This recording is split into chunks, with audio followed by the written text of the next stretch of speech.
So on day one of the Biden administration, they started rolling out their plan for American energy to be able to raise prices for American consumers to drive people towards other energy sources that they've pre-selected. Day one, they announced they're going to stop the Keystone Pipeline, which is not just Canadian oil coming in, it's also coming in from Montana.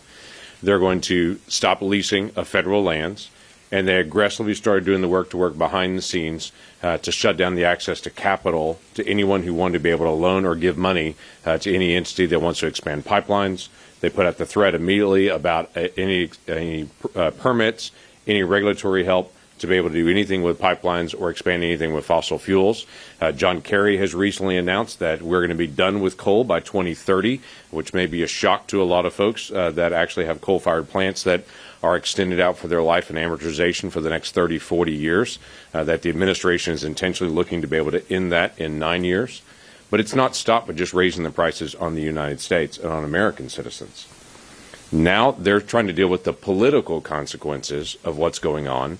And so in a horrible foreign policy conversation, now Biden is talking about cutting off any kind of export of natural gas to any of our other countries. What will occur with that? They'll go to Russia to be able to get that natural gas, not to the United States, increasing dependence in Europe for Russia, which is a terrible geopolitical decision again, and it will put out the immediate threat that the Americans can't be trusted for energy policy, so don't trust them long term. The effect of that is raising the prices over there. It will continue to be able to hurt American producers that are here, and will continue to be able to kill American jobs and increase Russian jobs again, as this administration seems to be dead set in doing whatever it can to help the Russian economy with their pipelines and with their contracts in Europe, but hurting American producers at the same time.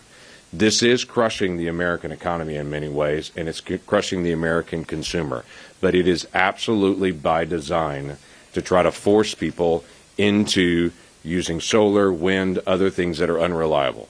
Unless you think that this is just ended and it's just the White House, just today, in the Energy and Natural Resources hearing today, there were multiple bills that were brought up for a vote that passed on a partisan vote today to continue to disallow the expansion of oil and gas leasing and new properties today. And though the conversation was, shouldn't we think about, at some point how we're going to deal with American energy, they just passed them right on and continued to be able to vote here today to be able to knock out American energy production on federal land still.